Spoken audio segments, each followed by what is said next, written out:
Yep. Hold on a sec, Ethan.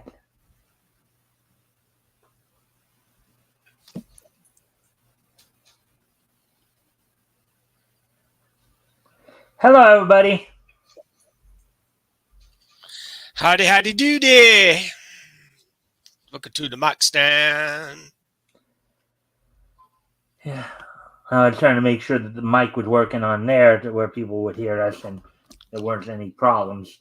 So there's not. So now we can. So, well, everybody, welcome to the mic stand. Today is Friday, January 28th, and you guys have been around long enough. You know what Fridays are.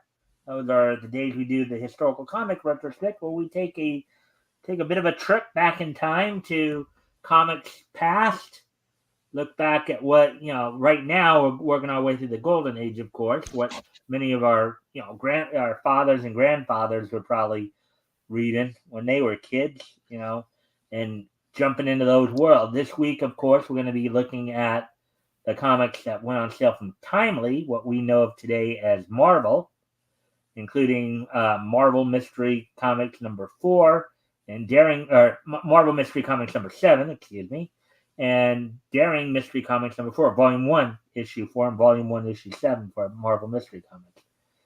Before we get into that, let me introduce my co-host for the evening, Mr. Apex of Apex Comics.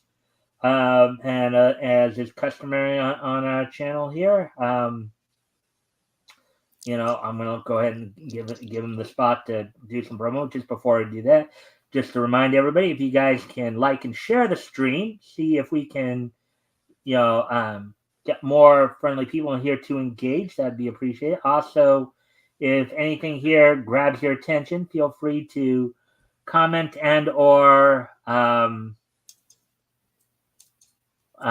comment and or ask questions, and we will try to answer the questions to the best of our ability. Let me get this chat Apex real quick, and then I'll let you go. All right.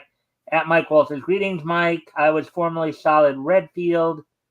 I've a new YouTube channel and start uploading there soon. If you're interested in subscribing, all right. Well, I might check it out. Yes. And then here's Elk. Hail, Lord Xenu, and hail, Princess Xena, our only true fictional saviors. I have no idea what Hello there, all the aliens. emotes are. So, anyways, and Apex, I'll just leave that up there. And if you want to, of course, go through your intro, go for it, my friend, while I take care of some business here. Hello. Apex Comics have my own channel. Subscribe, like, share, ring bell for notifications. I had Evgeny Komolov, who is an artist.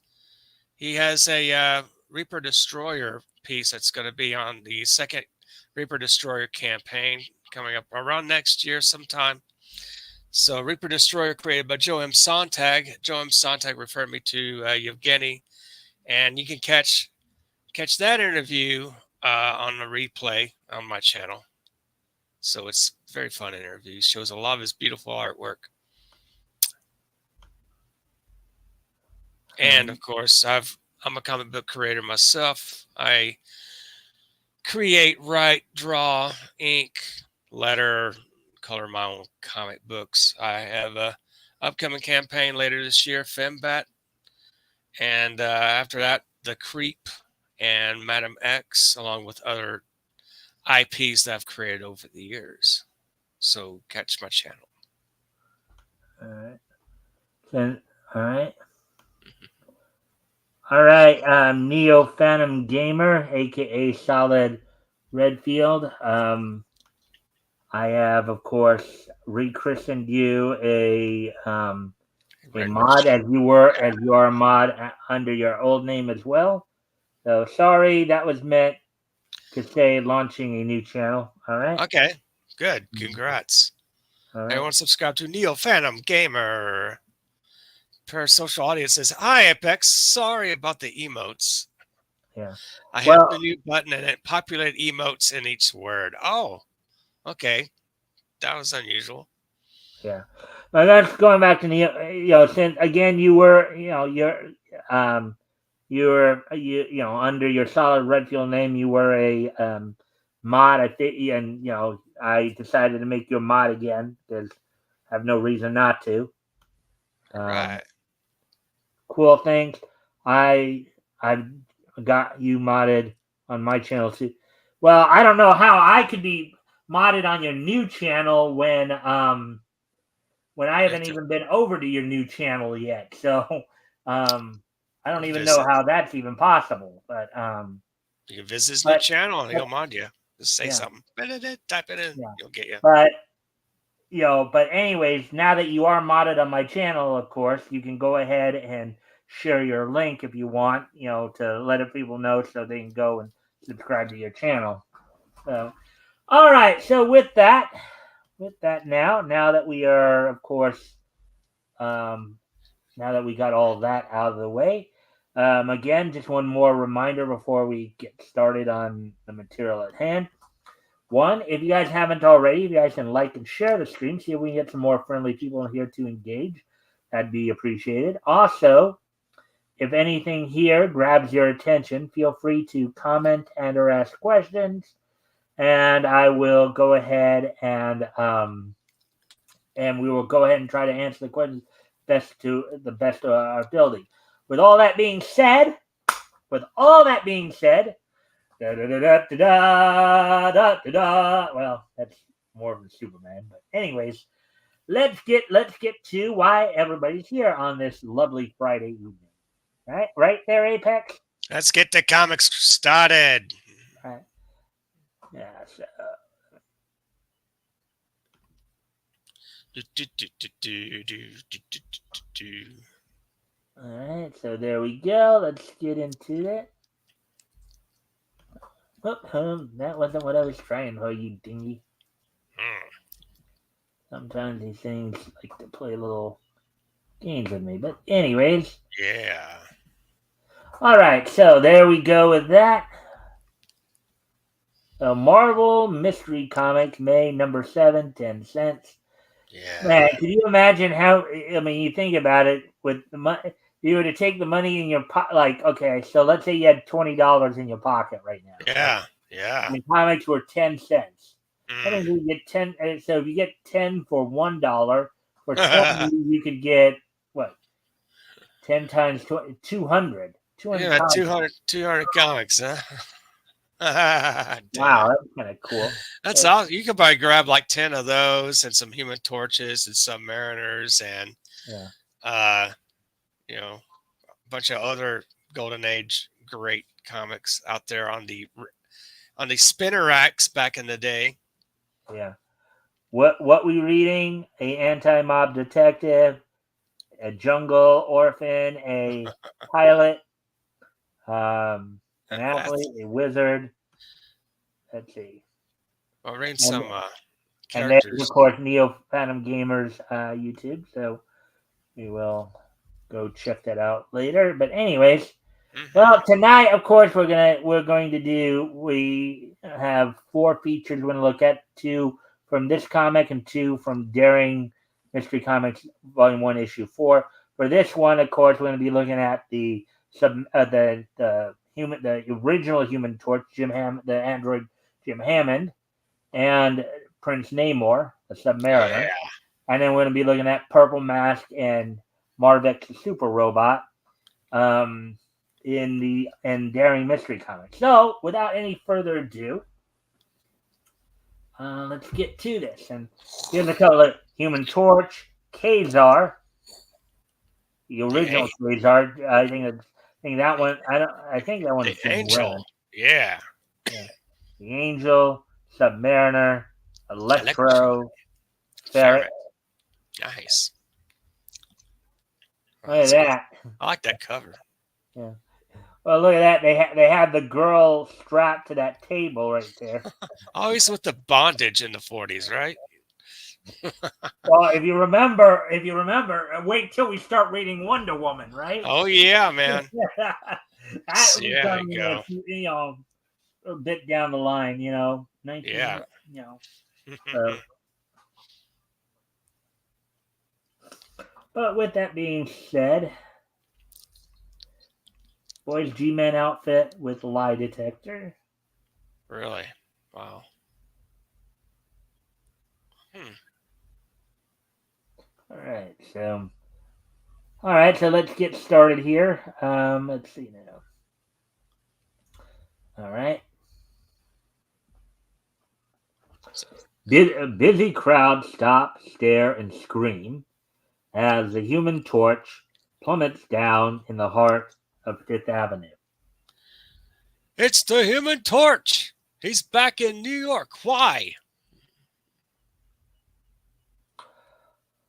I must get to Johnson's.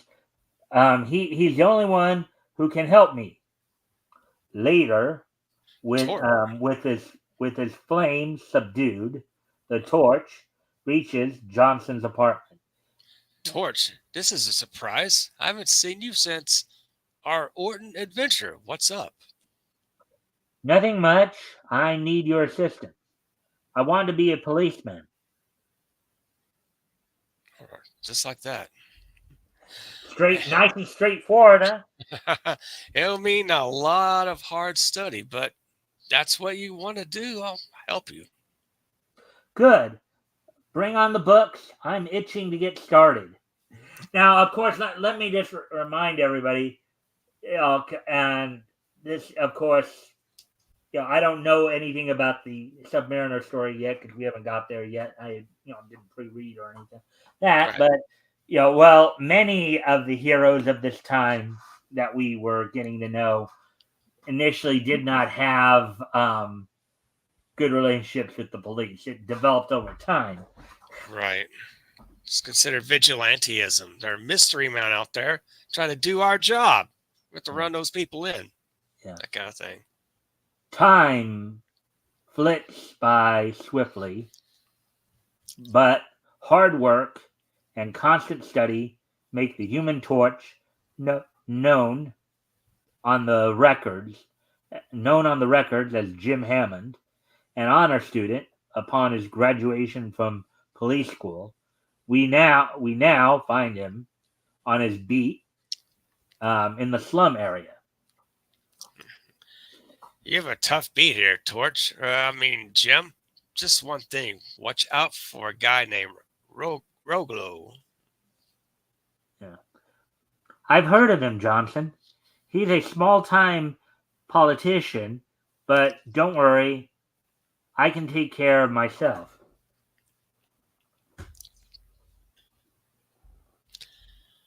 Well, what are you gaping at, Red? That new cop, he looks like the Human Torch. I'm going to... Oh, are you nuts? Put that rod away. There are other ways to handling him. Gee, Rolo, I just wanted to see if the bullet would melt before it hit him. Give away our racket before we get started? You're batty. And back then, batty meant... Crazy. Yeah. I don't know if people still use that term to mean crazy today, but, I think you went one too far on the road there. No? Oh, no, you didn't. No, not bad. Sorry. Okay. Now go down and call up that blue coat. Yeah, okay. Hey, officer, Ronglo wants to see you. Ah, now it begins. Maybe you've heard of me, but maybe not. But in this district, I tell the coppers what to do. Now scram. Listen, rat. I take orders from my superiors, not from ratty politicians like you. Understand? Well, and look, Roglo's not happy. Look at that. Why, you blessed copper. Is that any way to talk or respect? Actually, I think that's me. Is that you? Yeah, because remember, I was the enemy. Oh, okay, go ahead. Why, you blasted copper? Is that any way to talk to a respectable citizen? You should learn to keep your hands to yourself. Ugh. A tough flatfoot, huh? This'll fix you. You'll be sorry, Roglo. Ouch, my hand, it burned. And look at your gun, Roglo. As Roglo brings his gun down on the torch, turns on its flames. Actually, I should have read that part before you went. That's all right. Yeah, but they've done that before. Okay, hold on. Oh, don't start yet. The torch subdues his flame, and get this, Roglo. The police have no proof that you're behind the rackets in this district. So what? So, from now on, you'll deal with me, the Human Torch. Ah! Okay. The torch again turns on its flame and departs. Sorry I can't say it was a pleasure to meet you, Roglo. He went through the window.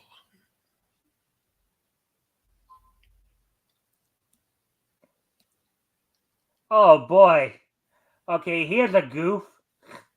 Oh, geez. Okay. Yeah, you went kind of too far. No, wait a second. No, they repeated a panel. Oh, they did. Oh, God. What a goof up. Wow. They scanned one panel twice. Well, we get twice the action. All right, here we go. As for Roglo, we have no proof he's back of any rackets, but everything points to him. I know that. But one thing bothers me, and that's my uniform problem. Every time my flame is on, it burns right off. We've taken care of that. From now on, you'll be the first legal officer without a uniform. Meanwhile, here's the fire insurance policies on that new block of buildings you took out under a dummy name, Roglo. Good, but first the torch must be rubbed out. And rubbed out means Kill. taken out, yeah.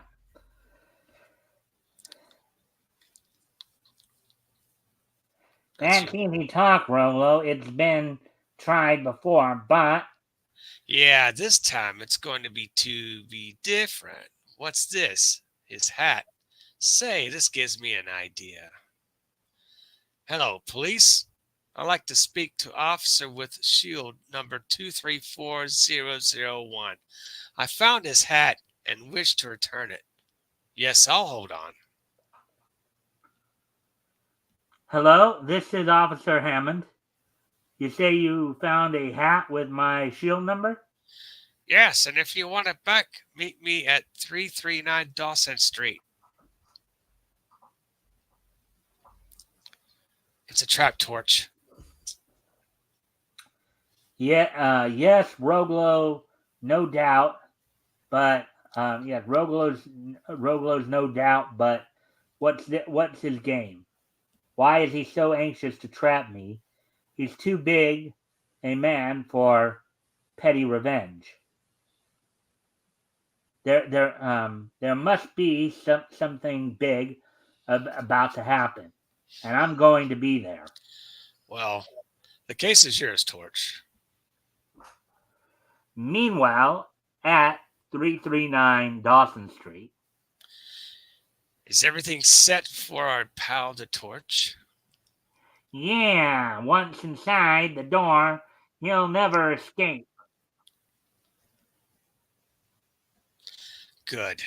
We can expect a sap any minute. Yeah, with him out of the way, we can go ahead with your plan, Roglo. And here he comes. He's cautious. It smells a trap. I hope it works. It did. He put on his flame just as I thought he would. Signaled the men to be ready. Right.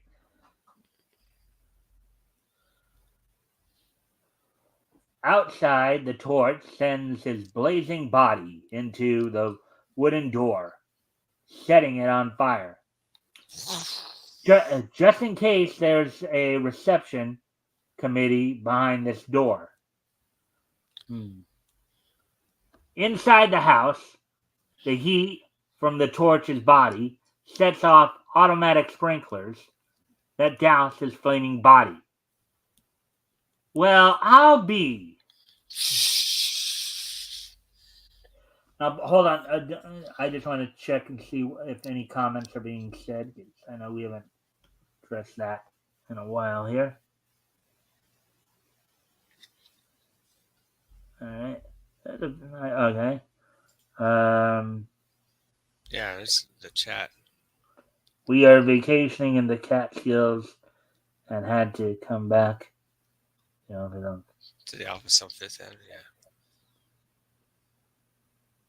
Yeah, there have been police officers who admired Punisher. Yeah, definitely. This is before that famous 1950s mob arrest when FBI said there was no organized mob. Okay. Yeah. All right. So, anyways. That's you. All right. The sprinklers put his flame out. Get him, you punks.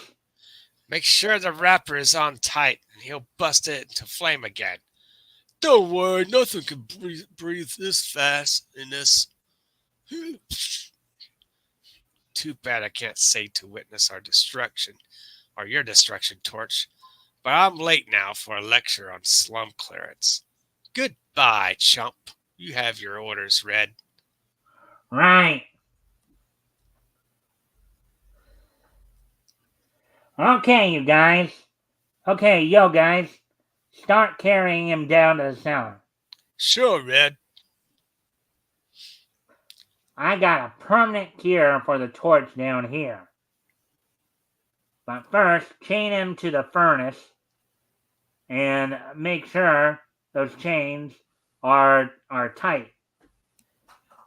Yeah, I don't know if tying him to a furnace would be a bright idea, because what if even if he can't burn out of that thing, if he can even get a flicker of that flame on, it's possible he could ignite the furnace.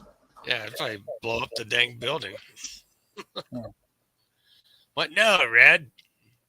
You'll find a portable buzzsaw behind the coal bin.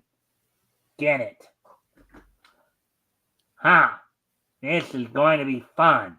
Sawing the torch in half. Here it is. Want me to start it, Red?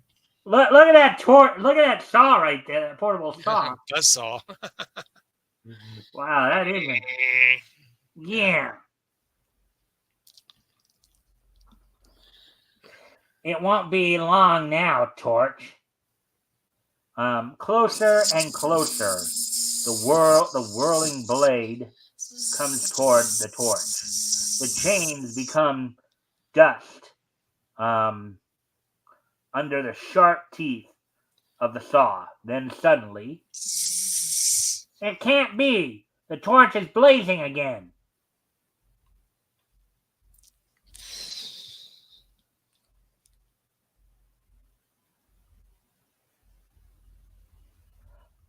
Yeah. The torch instantly melts his bonds, diving at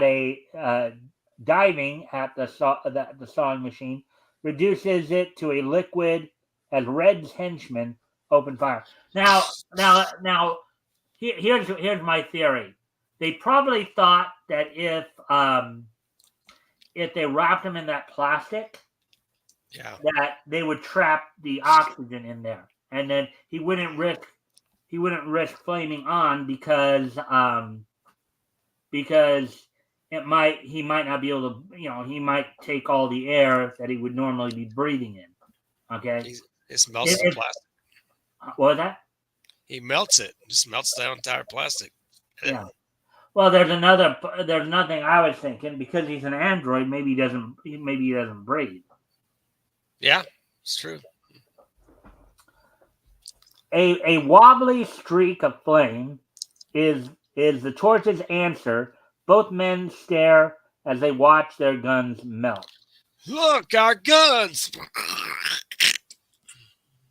I saw Red shoot up the stairs. I have to get out of here quick.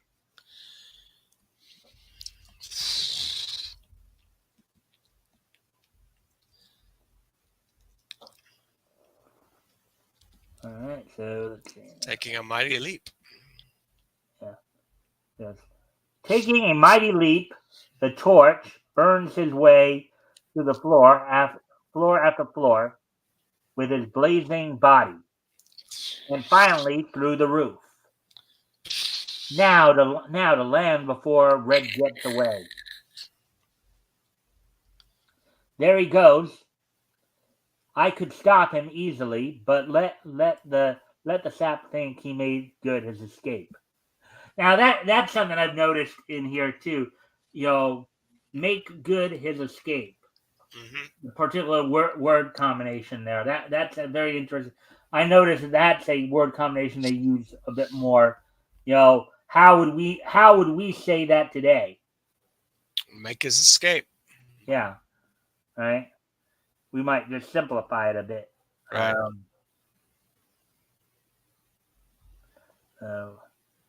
Elk is saying here the cop is an android.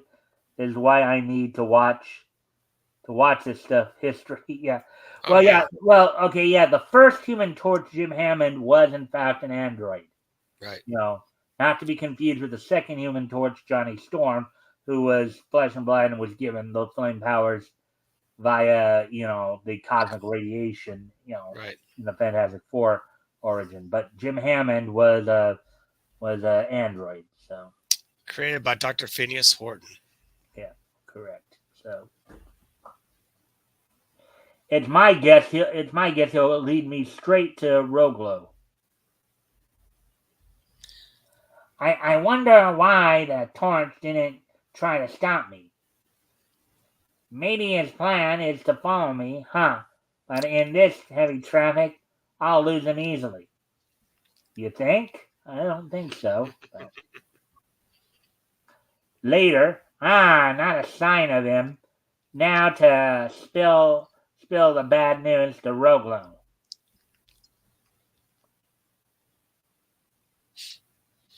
Roglo, the torch is on the loose. What? You blundering fool! This is for letting him escape. So Red thought he lost me in that traffic, huh?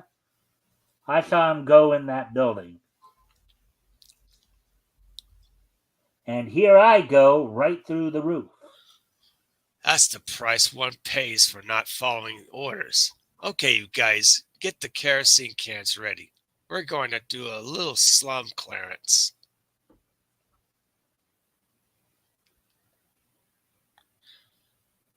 We don't get it, Rogo. These buildings belong to you. Why burn them down? Insurance, you dopes. I got over $1 million at stake.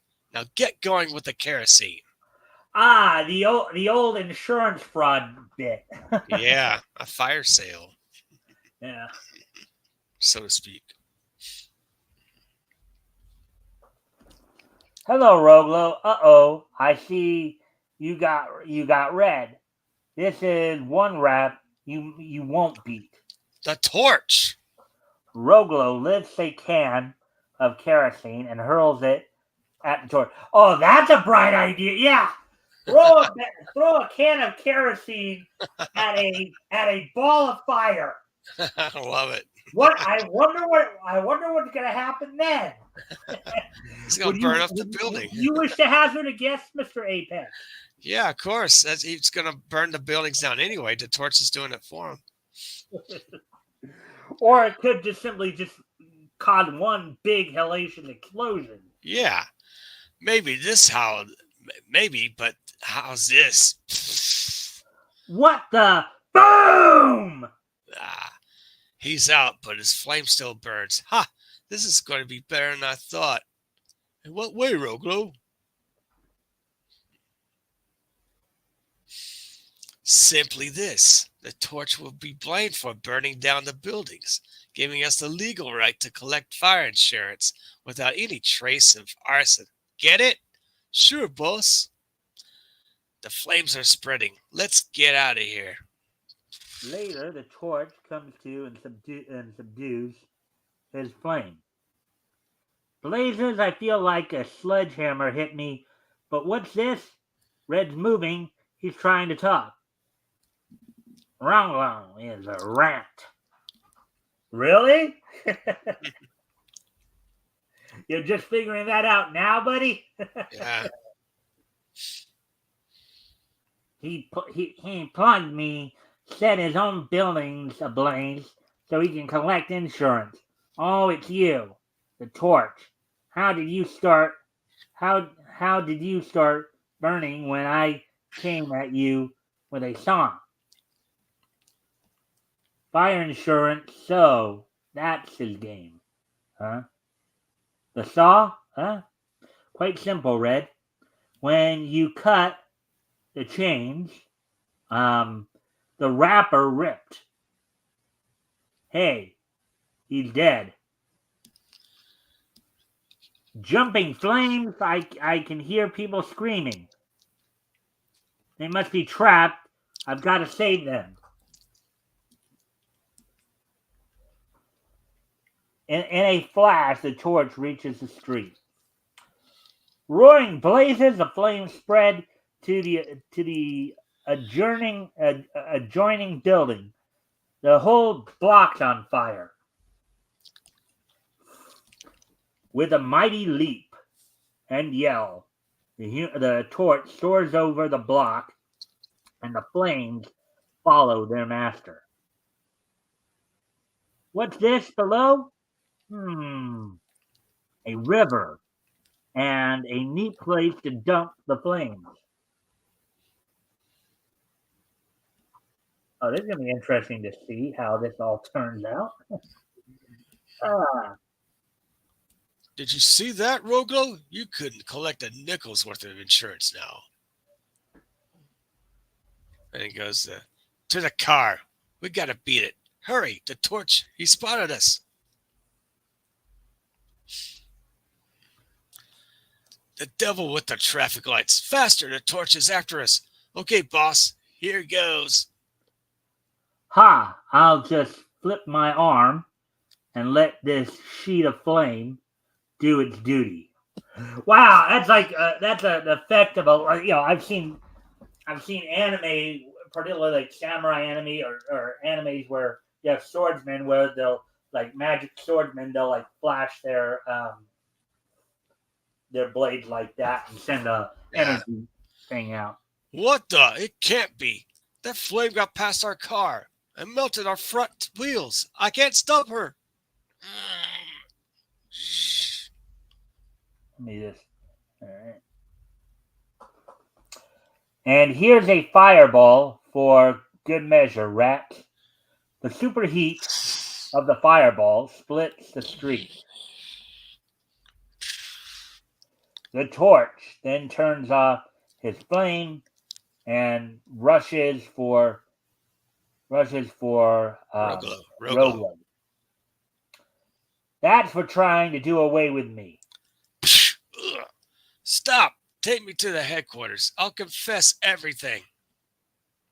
And this will be one time, Roglo, when all your political drag will fail you, because I'm going to book you for murder.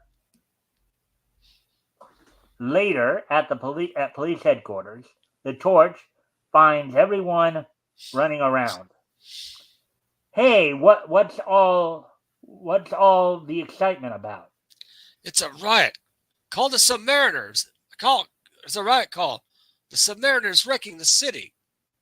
Submariner? Who's he? Next month, another complete Human Torch picture action story. Remember what I told you before we started the show tonight? Yeah. They were going to drop some hints that there was going to potentially be A battle. future, kind of Fire conflict, fire versus crossover water. conflict, Hmm. and we're gonna, I guess we're seeing that now. So Yeah. let's see what so Elk says in his comment here. Torch should have flame urine. It would make more It would make sense. more. I don't know about that. I think flame urine is like a very dangerous situation. That is a very. I think that is actually a legit, medical issue. You Well, know, he's an android. Do you think he can pee like a human? I don't know if he can. He's built yeah, that way. yeah. Maybe he is. I don't know. Well, yeah. Well, that's true. I mean, chances are he doesn't even need to pee, right? No, doesn't need to eat, pee, or sleep. Yeah. So, um, all right. So with that, so before we move on to the next story, of course, we're at the 36-minute mark now. So made some good time on that, and I think that is the longest story. It's 12 pages. Yeah, The other story is going to slightly, go. So how did you like that story, Apex? I like it. It was good. A good little comic book mobster story. A flaming torch hero saving the day Yeah. and ready Yeah. for the Submariner to come around. Yeah. So let's see now. Let's see. He could have flame nipples Maybe that's a possibility. Instead of the instead of the weird flick of his arm. thing. Thing. Yeah. Well, okay. The thing is, though, Elk. What you have to remember is, I don't really think they were, as much as you want to disagree with me on this. I don't think they were really trying to sexualize these comics a whole bunch. Okay, yes, there were some instances where you did see some sexual innuendo, but I don't really think it was as much as you believe it was. So No, there were innocent times back in like the 30s and 40s. I didn't really think much about innuendos. It's more, I guess it's more like underground talk back in that day. yeah.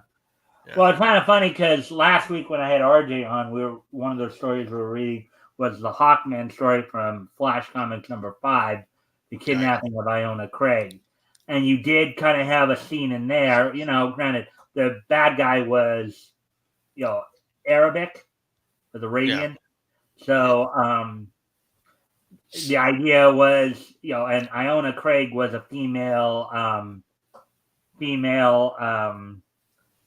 Secret Service agent, and they did have a scene in there where they basically were making this decision. He was going to try to force her to become his, one of his wives, as it were, Right.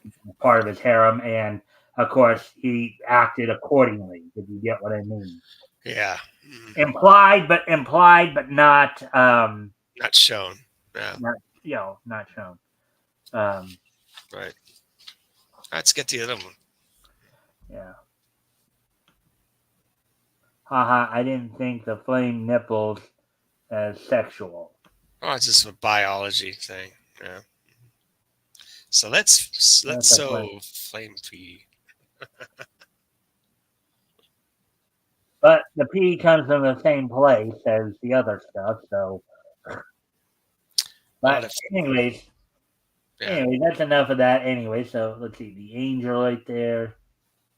That's some good art. Mm-hmm. Of course, it's not to be confused with Warren Horrington, the No, it's a X-Men. different guy. Yeah, and because they had like 4 potential features here that we could have looked at, and I just decided that I'd do Kazar instead of the Angel here because I knew a little bit more about Kazar, and Right. I did want, but it's like you don't want to overload everything, right? Oh yeah. Nice cars back in that day. Mm-hmm. Prince Namor, the Submariner, That's my boy. by Bill Everett. Go ahead. I'll be Namor. All right. Namor, you have been cheated and mistreated by the treacherous Americans. What do you intend? Okay, I think it's supposed to be intend, but it looks Intend. more like a Intend. Yeah. Yeah, What do you it intend? looks more like a U. Yeah, I know. Intend to do about it. Sir, I shall return to New York City and destroy the entire continent using their metropolis as my central base. Okay, now get this though. He's talking about destroying an entire continent, right? Right. Not just the country of the United States of America, the entire continent. So he's actually going to also destroy Canada, Mexico, and Central America too. He's going to enslave them all. Dang! Talk about wrath. He's a badass. Talk about wrath.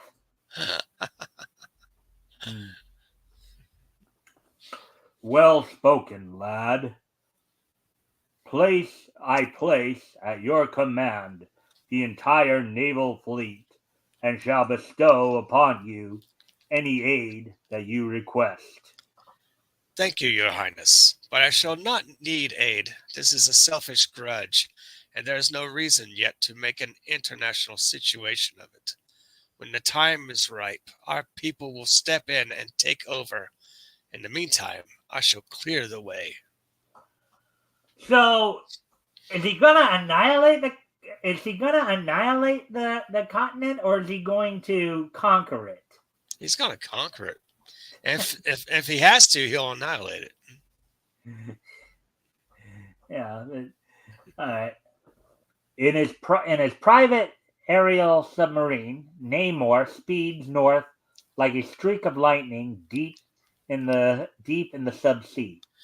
The best plan, I think, is to leave the ship below surface, somewhere in the harbor, where it can't possibly be discovered, and swim ashore alone. This ought to be near enough. The ship will be safe here. Ah, the Statue of Liberty. Liberty, huh? They'll not know what liberty means when I'm through with them. I'll conquer this nation and enslave all its people. I'll be Emperor of America and make these people pay for what they have done to me. This will Oh be a good man! place to start. Ouch! He is an angry individual, isn't he? He's an angry young man. This will be a Yeah. good place to start. Oh boy. Hey, you! Get off of that wall. Where do you think you're going? None of your business, stupid. Namor's mighty fist smashes the guard's jaw. Ugh. This must have been that riot they were talking about. Yeah. In the Human Torch story. This will be just a place to make my headquarters. All this, my kingdom. Let's see. Descending into the statue, Namor throws out terrified tourist mercilessly. From now on, this is my castle. Ah! Wow, taking the Statue of Liberty as his castle. Oh boy. That's quite an interesting. He's a maniac! Think he's king of the world or something. For gosh sakes, get over here quick. I'll send a riot squad at once. Keep them up there.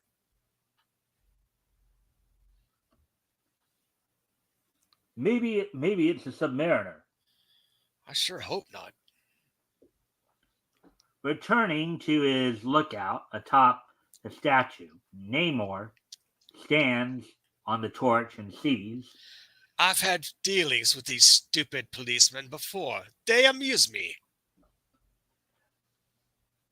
Look at that imagery, and look at how it's almost like the way they've got Lady Liberty's hand right there.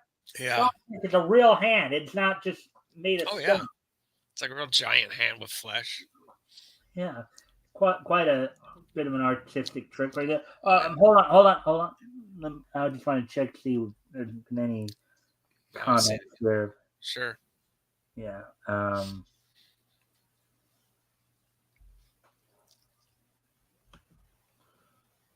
Flame breath too. All right. Flame breath, maybe. Yeah. All right. They'll never learn. There he goes, lads. Let him have it. Coming to the surface, some distance from the harbor, Namor sees a ferry boat. This will surprise them. So much for that. Namor breaks the rudder off, and the ferry boat's wheelhouse. Something's wrong, sir. Watch out for that liner, fool.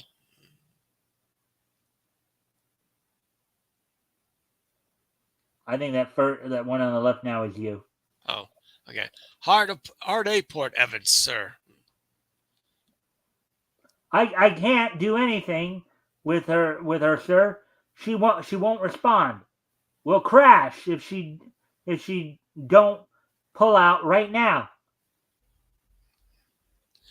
Reversing your engines won't help. Full speed astern. And on the liner, we're going to crash. But in spite of the captain's order, the submariner pushes the ferry boat directly into the giant liner's path. Help! Oh, crash! Oh, help! Maybe they'll soon learn to respect me. Now to look the city over. Unseen by Namor, police squad cars equipped with the steel animal net and tear gas bombs rush to capture him. Perhaps the mayor. Okay, go ahead. Perhaps the mayor will listen to reason. So they think they can trap me, huh? Out of my way, nitwits. Wow, nitwits was a word back then? Back in 1940? Oh, yeah. Wow. All right. Hey, go ahead. We're getting him. That tear gas does the job. That's what you think. Go ahead, blow your whistle. For all the good it'll do you. Cheat. Now to establish my claims. And what do you mean? What do you think he means by claims here? He's claiming the city as his kingdom. He's conquering. Uh-huh. Meanwhile, in the mayor's office, I think we should appeal to the governor to call out the National Guard at once. The police don't seem to be able to. Then we'll appeal to him. This terror has got to stop at once. The submariner suddenly appears at the mayor's window. And how do you think the National Guard will stop me? Get out of here, you crook! You bum! Ha! I could break you in half if I wanted to, but you'll be more useful to me alive. Useful to you, I'll... Hey, stop! He'll kill you! Show you how I'll be useful. Now maybe you'll listen. I'm going to rule this country before I'm through, and neither you nor the National Guard nor your army can do a thing about it. So if you value the lives and property of your citizens, you'll not try to stop me. All right, I've listened to you. Now listen to me. Hello, give me the governor. I'm going to call the National Guard. So that's your answer, eh? Well, you've asked for trouble, and you're going to get it.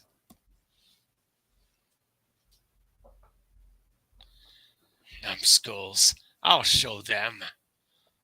Ah, an elevated train.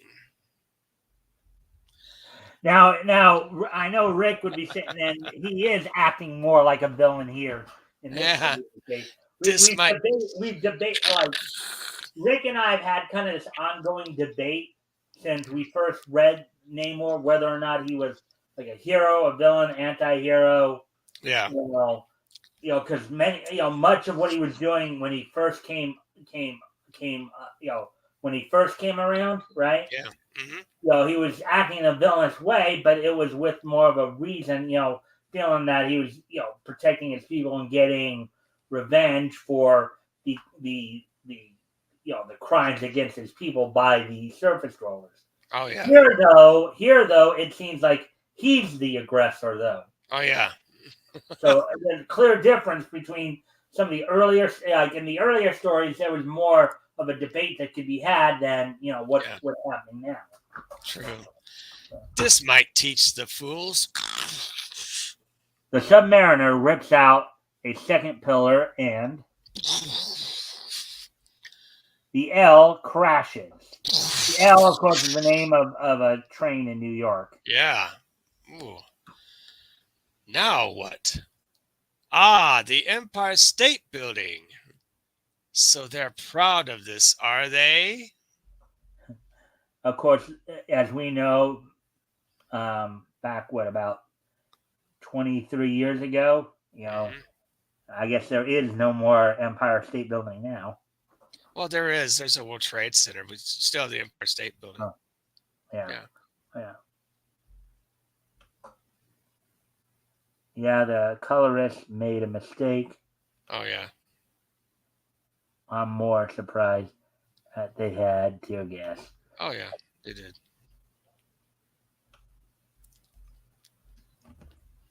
It's launching up the building. Then maybe this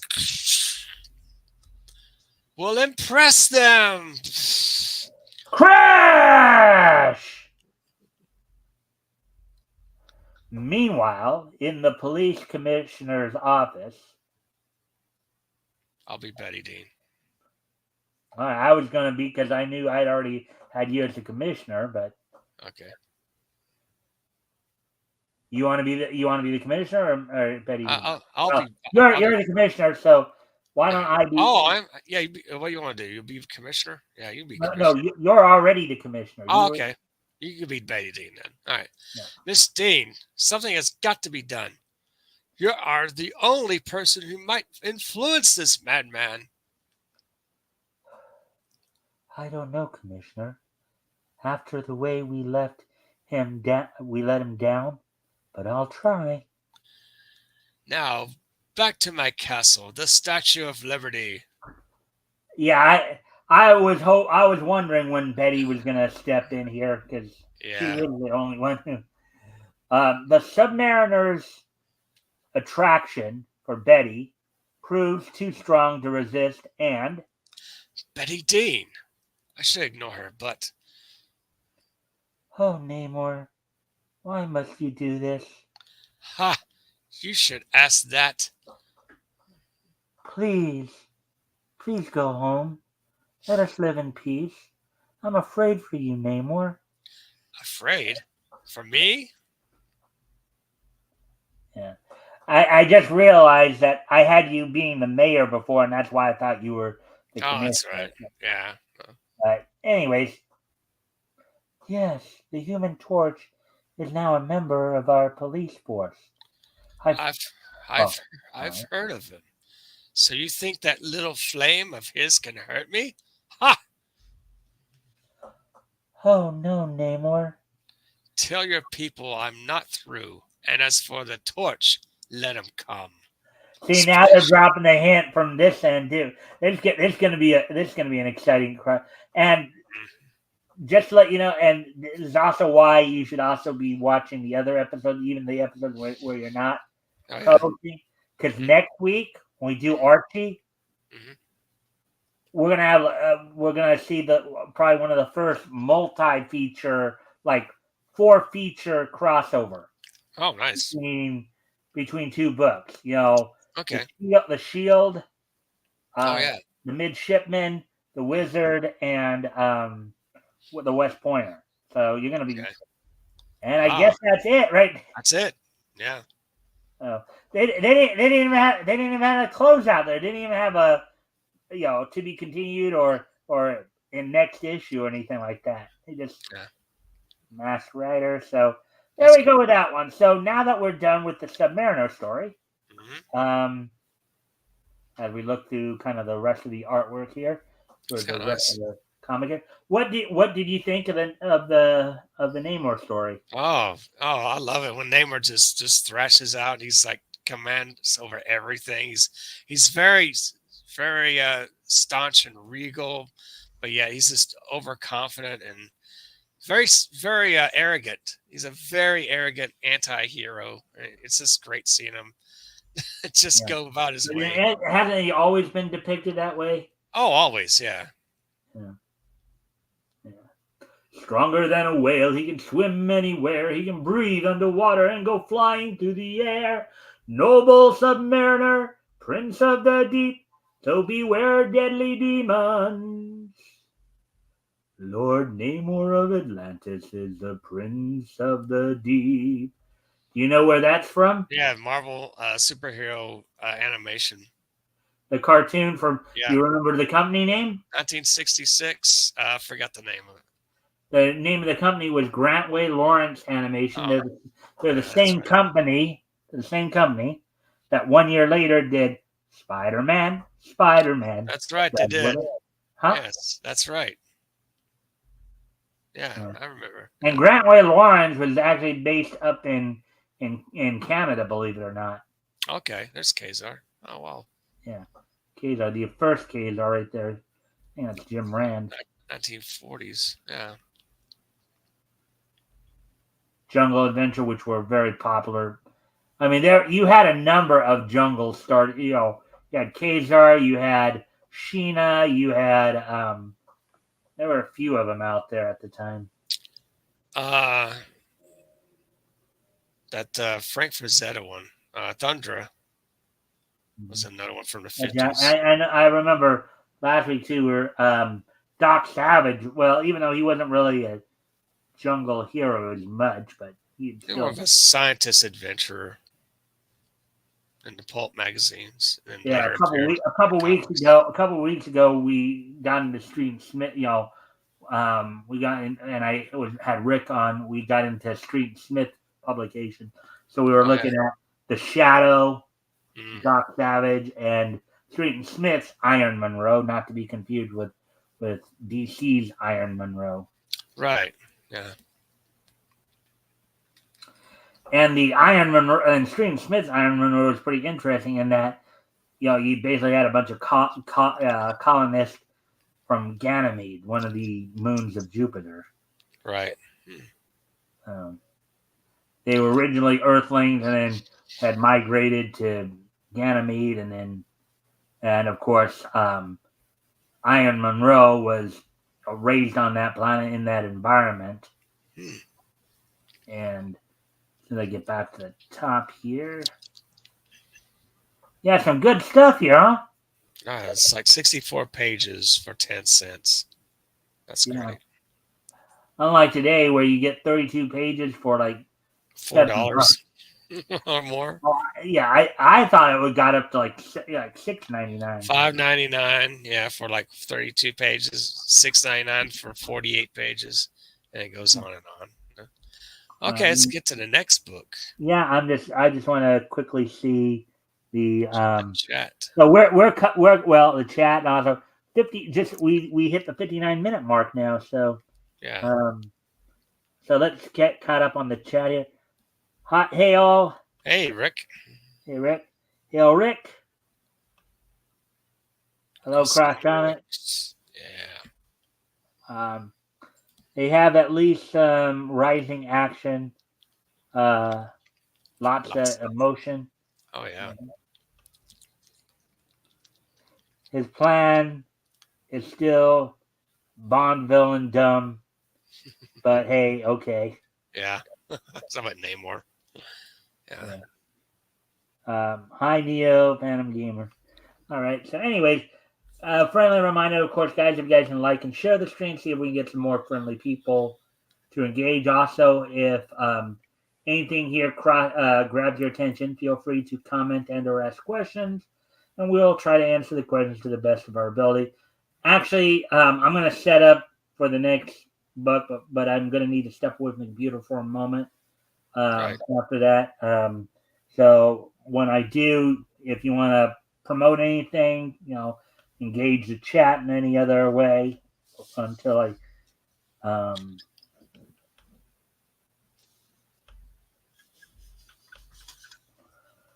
Anyways, Yes, upcoming on the Rex Hex and Apex show, July 6th, we'll have K-Pop Junkie on our show. It's 11 a.m. on my channel. If you would subscribe to my channel, it's in the chat there. And on July 20th, which is on a Saturday night at 8:30 p.m., we got Katie Did's channel going to be our guest on the nightly version of Rex Hex and Apex show, July 20th. So there's some upcoming events. I'm in the process of trying to get my Femback campaign mailing list rolling out through Fund My Comic. all right. So I have this now. I have this set up here. Ah, Before we get into, as I said, we're gonna do purple mask and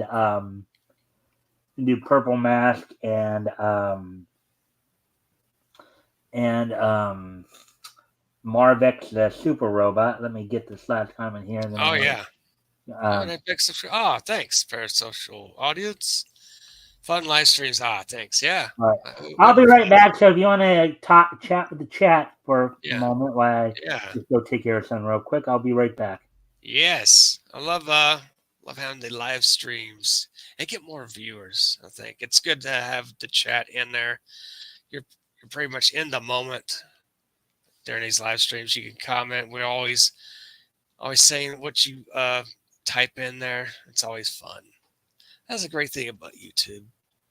Pretty much, it's an interpersonal experience, which you really can't get by watching TV shows. I guess that's why people go online, and I guess cable and TV are going to pretty much go by the wayside eventually. But I'm sure there'll still be TV. There'll still be one of those aired movies you can watch every once in a while. There's sports you can watch on TV and stuff like that. But yeah, the live streams are getting bigger and bigger by the year. It seems like it's always fun to socialize on the interwebs, and it's always a blast. I think this Daring Mystery Comics #4. I love the logos there. I wish the current comics would have emblazing logos like that. So dynamic.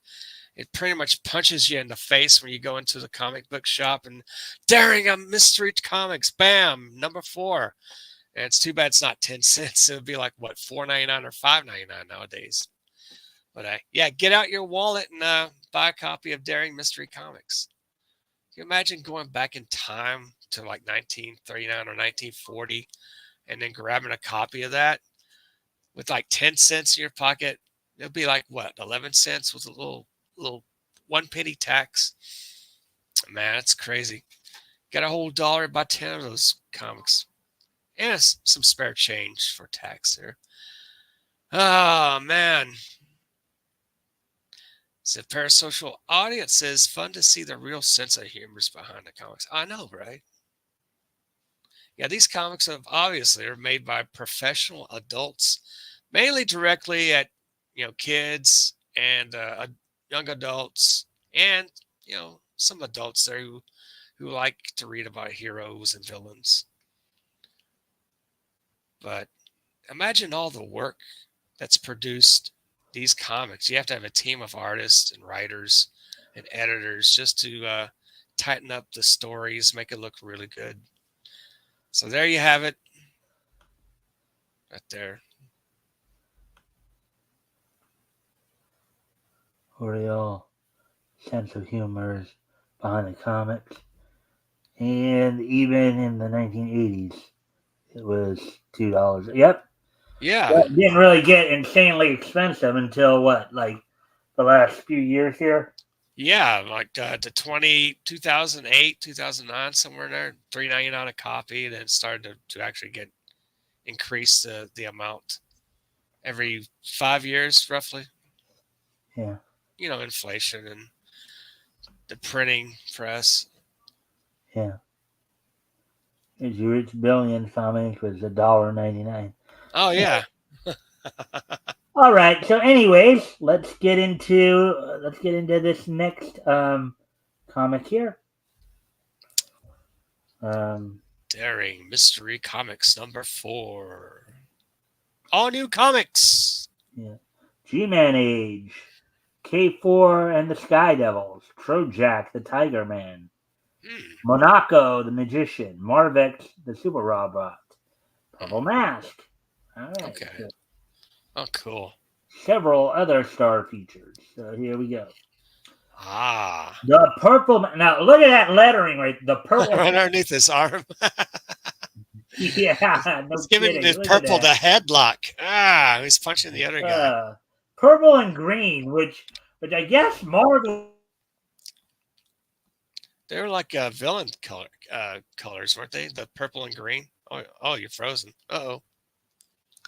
You might want to unfreeze yourself. Might want to pop in and pop out. Oh, there you go. Okay, good. Yeah. Well, I'm gonna do that because I did just see that. I'll be right back. Okay, cool. Yes, purple and green, man. That's like villain covers. You see the Green Goblin with purple and green. You see, well, the Hulk was green and wear purple pants. So he was kind of like an anti-hero earlier. Then he just kind of fell into being a hero. Then you get get the Beetle. He was purple and green.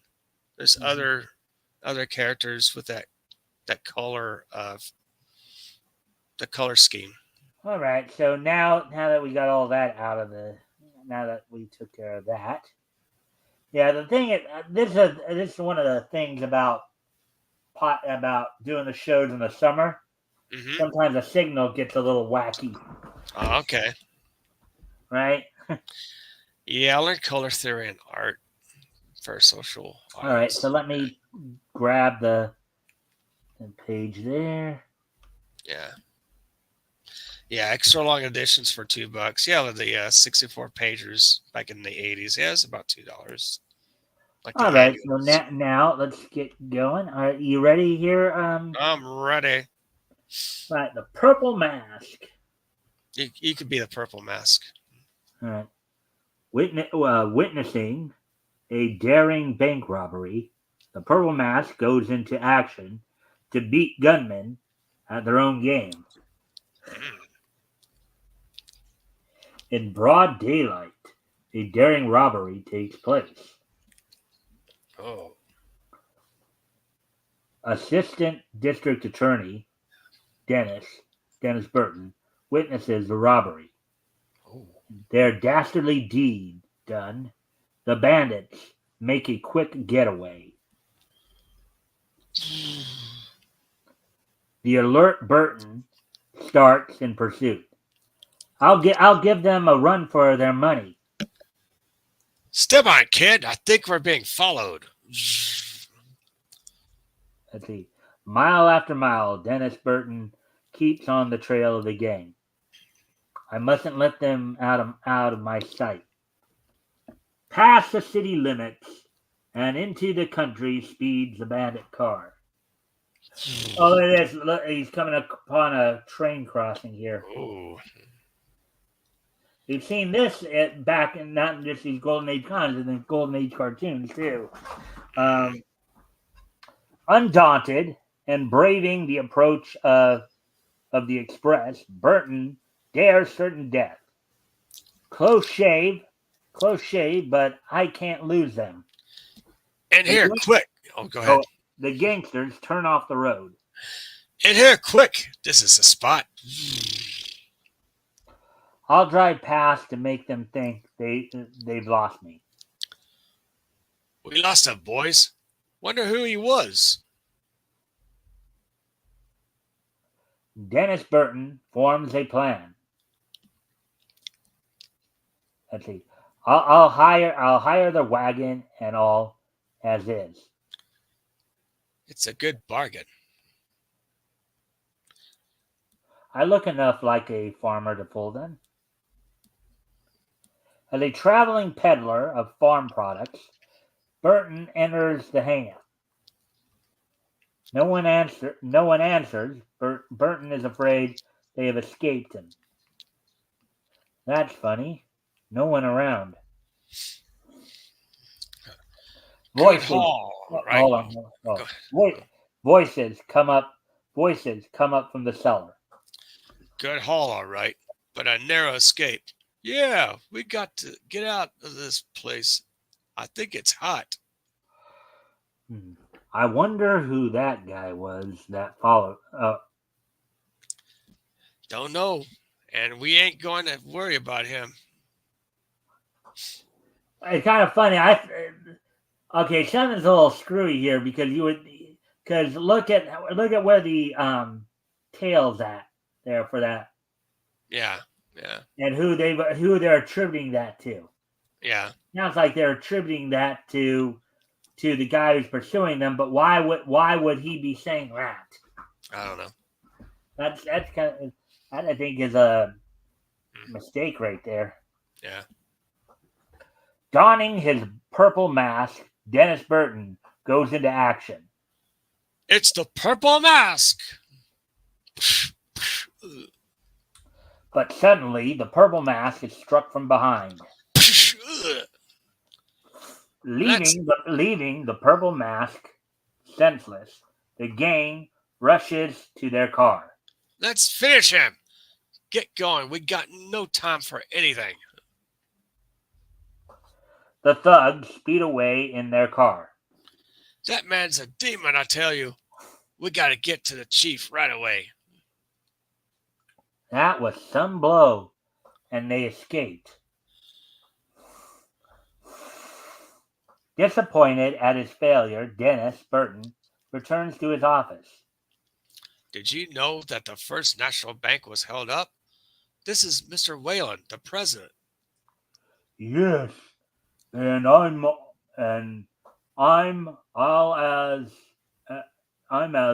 ill as it is.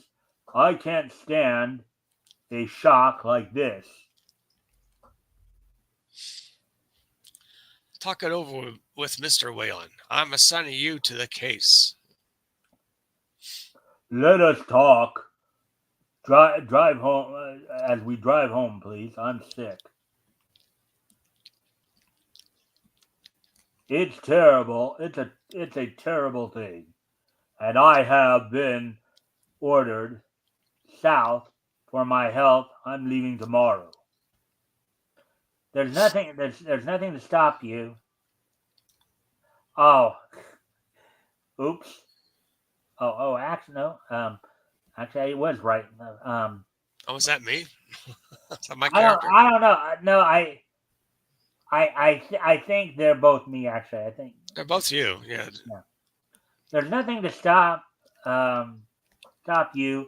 We'll call you if necessary. Oh, maybe the other guy was you. Oh, I don't care. That's fine. We got a little tripped up there. Actually, no, maybe it was because I think he did accompany him. Okay. Yeah, he accompanied to the car.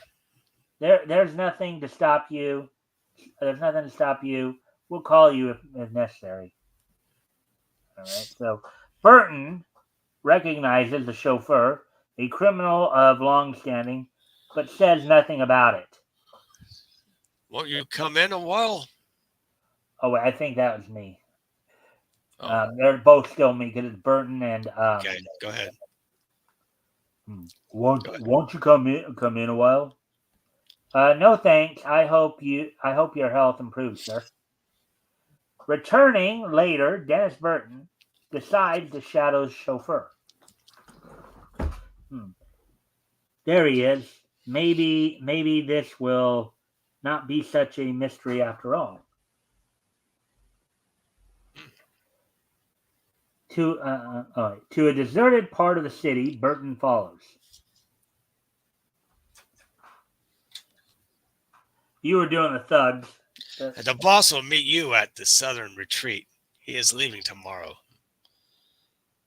That suits us fine.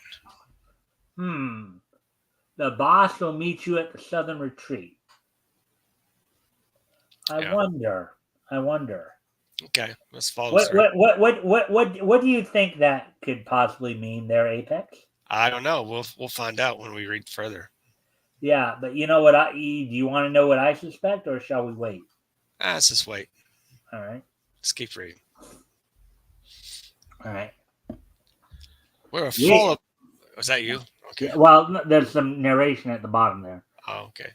Wayland, could it be that the president engineered the robbery of his own bank? Oh.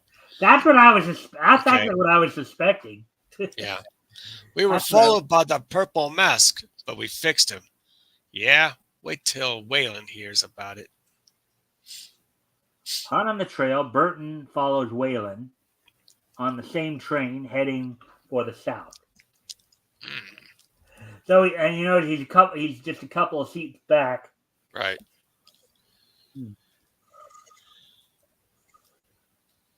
On his arrival, Burton goes to the hotel where Wayland is staying. That's the story, and you must hire me as a waiter for the time being. As you say, we are always willing to cooperate with the law. The bandits arrive. Glad you arrived. The boss wants to see you in his room at 8.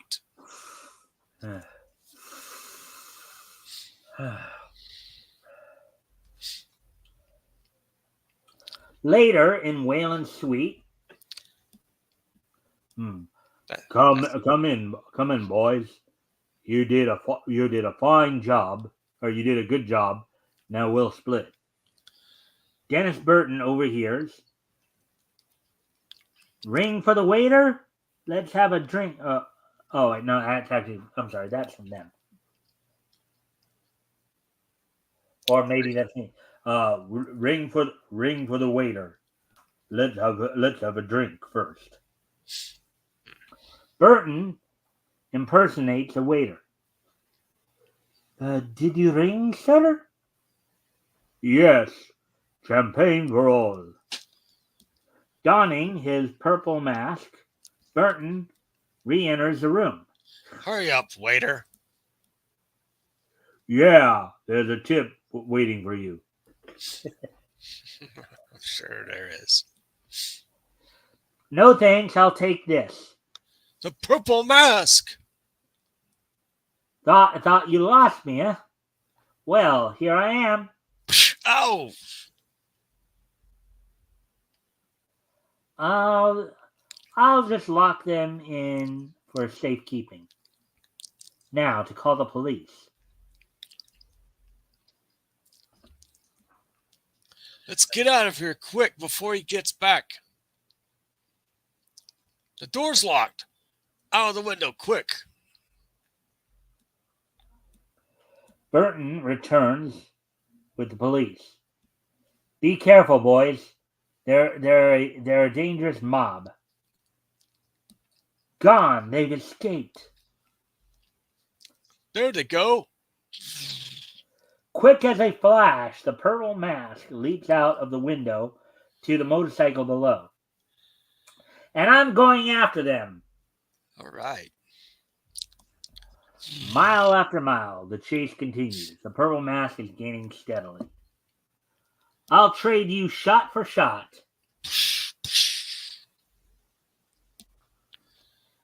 You won't get away this time. Oof. This will finish you. I guess that's supposed to be me. I guess I don't know. That's you. Um, It goes in the car and throws him out.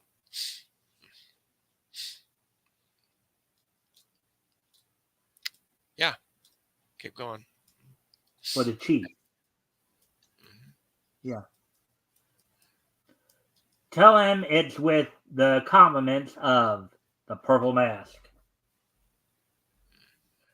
Later, in Burton's office, the prisoners are returned from the South. The prisoners are here, sir. Bring them in, officer. And they've made a full confession, all due to some man called the Purple Mask. Yes, and quite mysteriously, he returned this money to me. Dennis Burton reports to the district attorney. Some fellow, this Purple Mask. Wonder who he is. I wonder.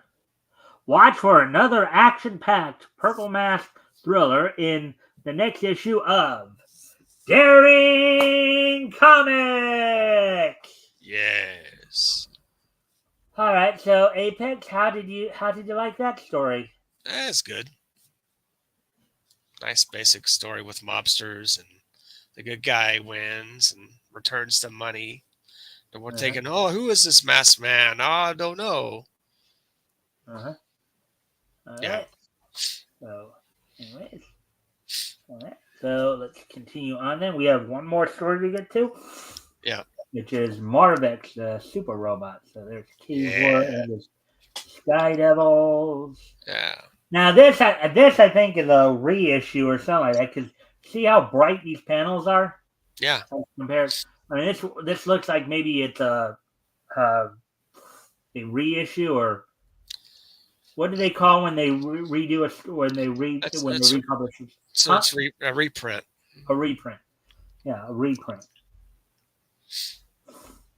That looks good. Monaco, Prince of Magic. All right. Oh, look at that map. All right. Map of South America right there. Yeah. Guatemala, Honduras, Nicaragua, Salvador, Nicaragua. Kind of nice to see that. I learned about geography. Yeah.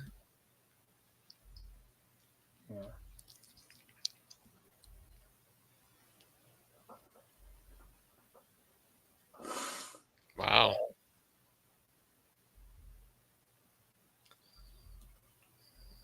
Whirlwind Carter of Interplanetary Secret Service. Wow, that sounds over. That's way out. Looks like what's his name? Basil. God dang, what's his name? Oh yeah, speaking of sci-fi here for a moment. Yeah. Did you hear about so I reported on this. They just reported this the other day, but apparently it happened back in April. Yeah. Were you aware that Spencer Milligan had passed away? No. Do you know who I'm talking about? It's a familiar name, but go ahead and refresh my mind. Spencer Milligan was the actor who played Rick Marshall in the first 2 seasons of Land of the Lost. Oh, okay. Yeah. The father on there. He was 86 years old. Right. Wow. And apparently he had still stayed pretty close to Kathy Coleman and Wesley Ure, who played his kids, Holly and Will Marshall. Right. Yeah. So, yeah. How about that? So they just apparently reported it like back on, I think it was Tuesday, but apparently he passed away back in April, like April 18th. Oh, well, too bad to see him go. Yeah. Yeah, so. Let's read Marvex, the super robot. Yeah, the final story of the evening here for us. Marvex, the super robot. When the flesh and blood fail, Marvex, the super robot, matches his mechanical power against the organized host of evil. Silently, Jim Hansen waits on his turn to die in the chair. On the next morning, the robot and his friend Clara Grandel, discuss Hansen's case. I'm sure Jim's innocent. I've known him for years. All his witnesses disappeared. Strange. On leaving the Grendel home, Marvix sees, looks like something is wrong. A group of thugs staging a daring midday bank robbery. As the thugs race down the street to get away, they're escaping, hurling his metal frame against the car. The super robot overturns it. Not so fast, boys. Like my robot voice. Yeah. The accident attracts the police, who soon take the thugs prisoners. Why, it's Spike Green and his mob. So what? That'll teach you to start in with Marvex, Spike. I'll get him for this. Excuse me a moment. I'm going to go off camera here for a quick All right. moment. I'll be Sure. right back. All right. As I can get myself. Yeah. All right. Nice, beautiful colors. We got a nice background. You can tell the artist spent some time on his perspective for his background there. You get the robot lettering, then you get the nice narration at the bottom there, and the green street background. That's great. These colors back in the day, they can pretty much have a multicolor theme around it for each panel. It makes them bright, very colorful for the reader to enjoy. A nice entire building is yellow with a yellow fence. You got a nice red car in the background with the smoke billowing out from where it's coming from. It's a nice basic city scene. All right. I'm back now. Just Okay. trying to hopefully, deal with my nose there a bit. Yeah. Okay. All right. So, anyways, let's continue on with this story. Yes.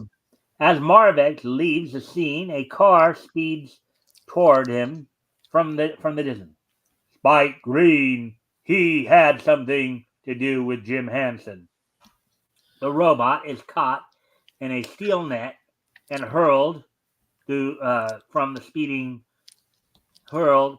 car. I'm trapped. Oh.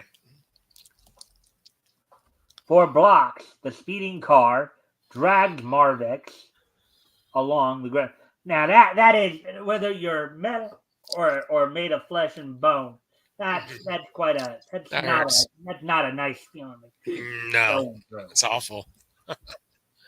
Pull up at the dock. And the robot's delicate machinery is jammed. Yeah. The motionless form of Marvex is carried on board ship.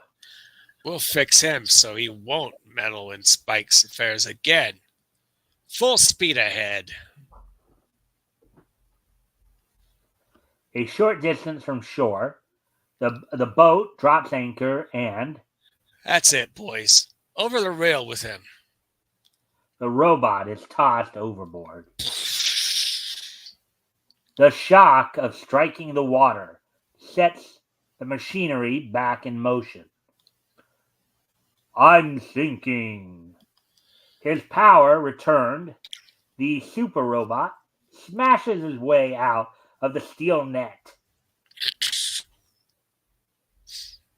In the nick of time, Marvex grabs the ship's rudder.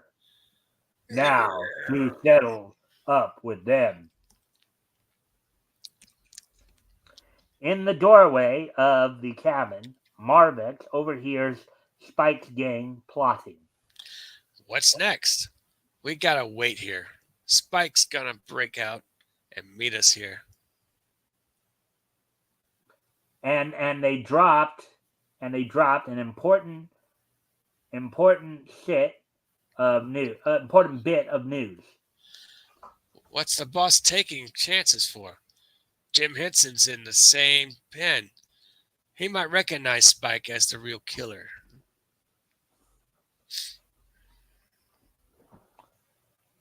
Knowing all he needs to Marvix dashes in the room. The robot, man, he's alive! Get him, man! The bullets fall harmlessly from the robot as he charges into the thugs. The bullets, they bounce off him. Say your prayers, men. Pardon my. Marvex unleashes a fury of blows and easily subdues the gangsters. Pardon my fist. I'll lock them in here and send the police to pick them up.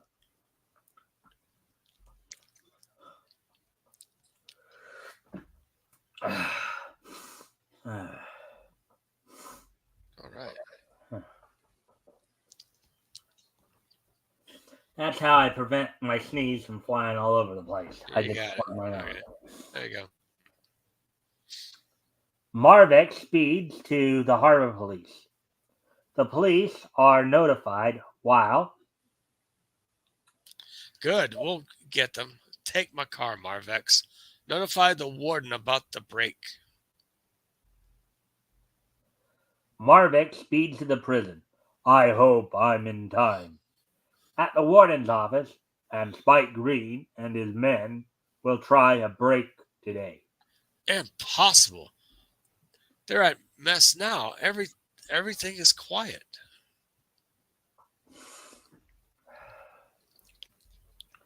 At that moment, in the mess hall, This food ain't fit for pigs. the signal given, the prisoners begin rioting. Take this. Ow, ow, you, ow.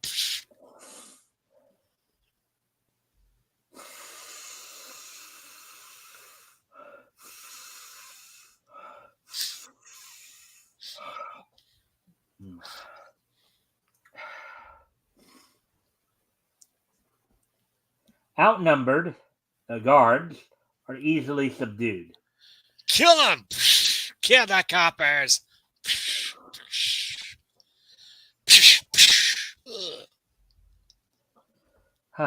Spike Green commands the riot with murder in his heart. What's next, Spike?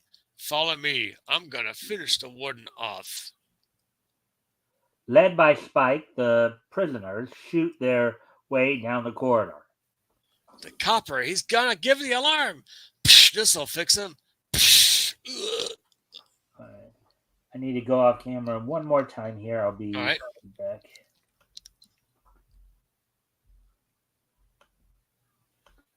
All right.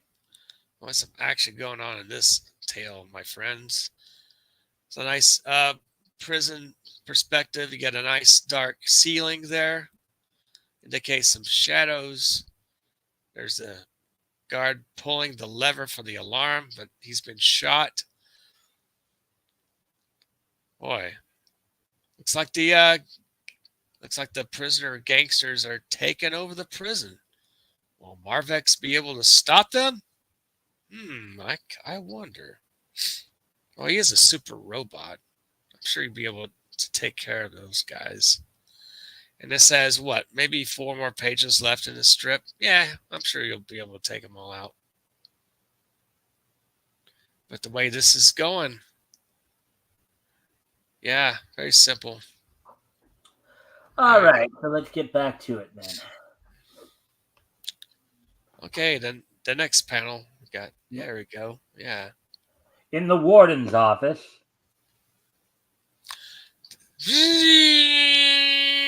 The siren's blasting. Something's happened. The riot, it started. The prisoners storm into the office. Scream! It's Marvex, never mind the warden. Get the robot man. Outnumbered, Marvex is thrown to the floor. That's it, men. Surround him. Now you look at their heads. Look at how they shave their heads. Yeah, a little bit of fuzz up top there. Right? That's what they do in prison and the military. They shave you down. Yeah, I mean, and not boot camp. I mean, they look like little porcupine heads or something like that. Yeah, peach fuzz. Yeah. All right. Momentarily stunned, the robot is carried off by the prisoners. This way, men. Strap him in this chair. This time we'll get rid of him. I don't know if hooking a robot to an electric chair is really a good idea. Mm. What do you say, Apex? Well, we'll find out if it's good or bad. Let's keep reading. All right. Okay, Spike, he's ready. Drop this. Oh, go ahead. Narration. Issuing the order, Spike joins the other cons. Drop the switch, Red. We gotta get out of here. A whirring noise hums out as deadly bolts of electricity assail the robot. That'll finish him. Let's scram. But the power cannot penetrate his super fabristeel body. A little straining will make things easy.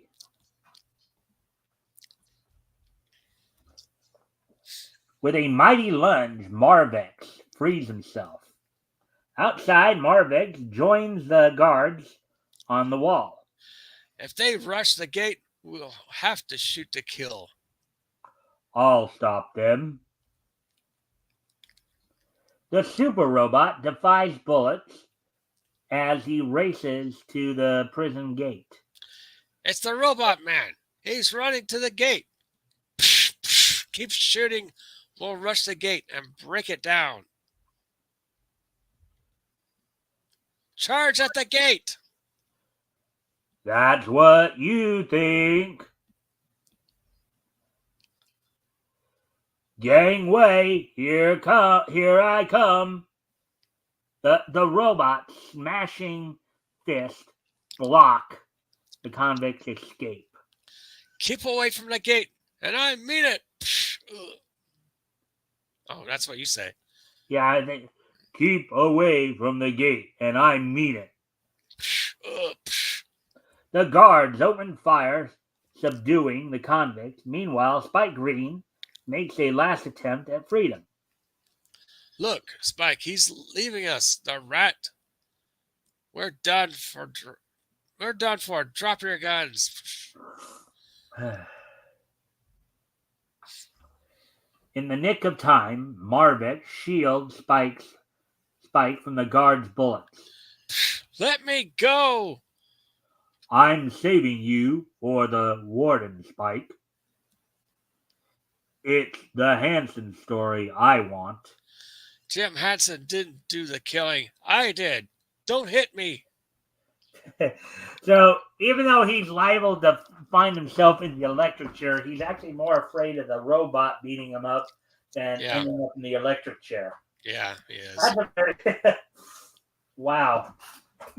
Okay. I guess he's come to the realization that he's going to die either way, I guess. Yeah.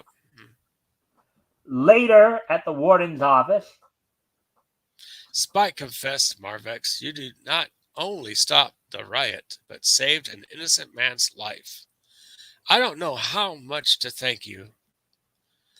Marvex, you're the most wonderful man I know. I am not a man, only a machine. And their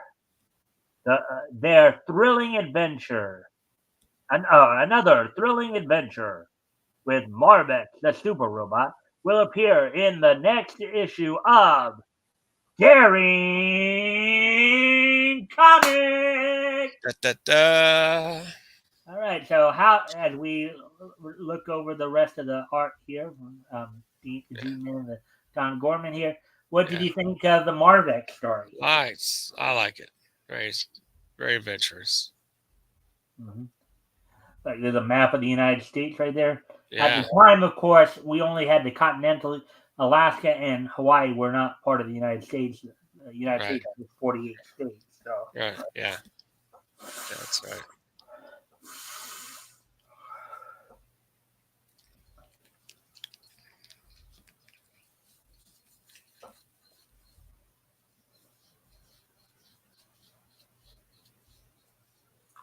oh, just looking at the artwork here and all that. Yeah. I got to break away pretty soon, so we might want to step it up if you have Yeah, any yeah. questions. I'm just Yeah. we're almost done. I mean, basically, Okay. I would just after this, and we'll get right into the this day in each history. Then we'll be Great. wrapping up. So Okay. All right. I'd only planned for the four stories tonight. I would, so Okay.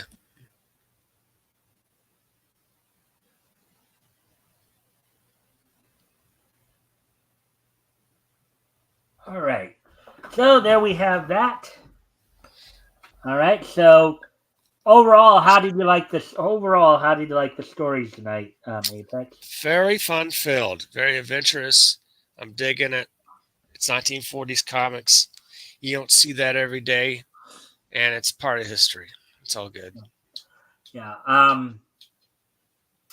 Okay. So if you okay, so here's where some of the trickier analysis comes into play here. All right. Okay, so if you had to, because from the sounds of it, it sounds like you really liked all four stories. Um, so if you had to choose,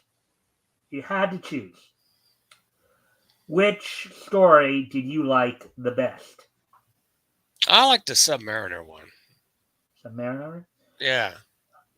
He's like he's an angry young man whose kingdom's been hit by the surface world. He wants revenge, and he's very aggressive in this story.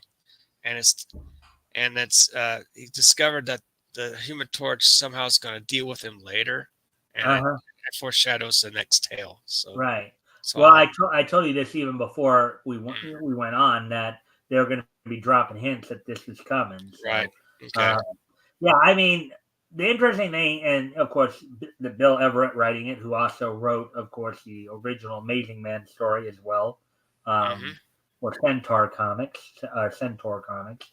Right. Um, you know, um, Submariner is one of those, particularly for Rick and me, for Rick when we've read it before, Hmm. strikes up some good conversations because you always get into the debate of okay, is he a hero? Is he a villain? Is he an anti-hero?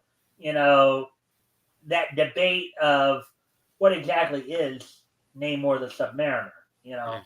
because a lot of it, a lot of people would claim he's probably mostly an anti-hero because even though most of the time he's acting heroically, the means by which he's going about it, you know, would seem villainous in a way. Like for example, he does he doesn't seem to have any qualms about killing his enemies, Right.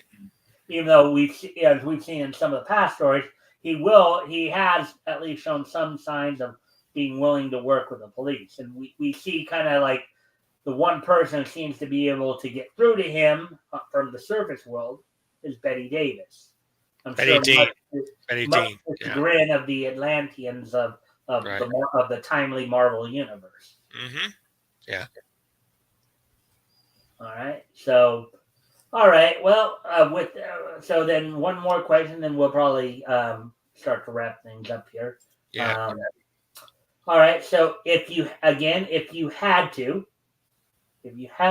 to choose, we've asked you the story you liked best. If you had to choose, what's your least favorite story of all this, or the one that you had the most criticism of? Let's say. I don't know. I really don't really have a weak story that's been presented here. they're all very different in their own way. I'm thinking the Purple Mask is kind of is like I give it like maybe a C minus. It's kind of predictable. It's some guy. He's a district attorney. We kind of know the foreshadowing of what that event's going to be about when he started to fall out of the criminal car, the mob car. And okay, this guy, he looks like he has the physique for being the Purple Mask. Then he comes in as the Purple Mask and he beats them all up, and they're all in jail and stuff like that. And there's the commissioner saying, "Oh, this Purple Mask guy, he returned the money. Well, who is this Purple Mask? Oh, I don't know." So it's one of those type of stories you'll see in a lot of these comics. Yeah. All right. Well, thank you for joining me. So now that we've done all that, of course, now today is Friday, and of course, if you can stick around for a couple minutes after we wrap up, I gotta get going pretty quick. Yeah, so well, it'll be quick. Just just a little quick little post show. Nothing Okay. too long. Yeah. I promise you. So with that, today is Friday, June the 28th, 2024. Let's take a look back at this day. Niche history. So 2004. I'm just 1994 and 2019. Okay, so with all that being done and said, let's go ahead and take a look back. So first, I'm going to head back 30 years ago today, back to 1994. As on this date back in 1994, American animator Richard Dickenbach passed away at the age of 86.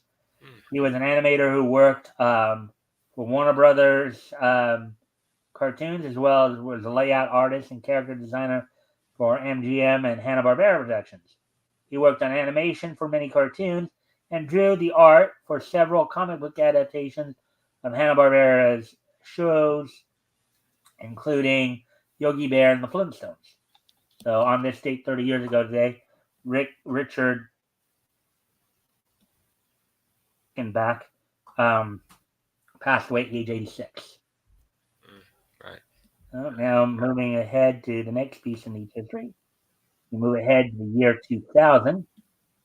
On this date, 24 years ago today, back in the year 2000, the first issue of Meridian went on sale on this date back in 2000 from CrossGen.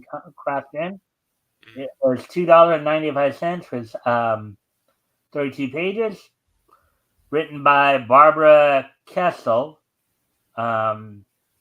with pencils by Joshua Middleton. Denner Vines did the inking, the lettering done by Dave Lang here, and then Michael Aya did the coloring. So 24 years ago today, the first issue of Meridian from CrossGen Comics went on sale on this date. Yeah. God bless you. Right. Yeah. My throat's getting a little scratchy. Right. Gotta go get some water. Right. But I'm trying to rough it through here. All right. So anyways.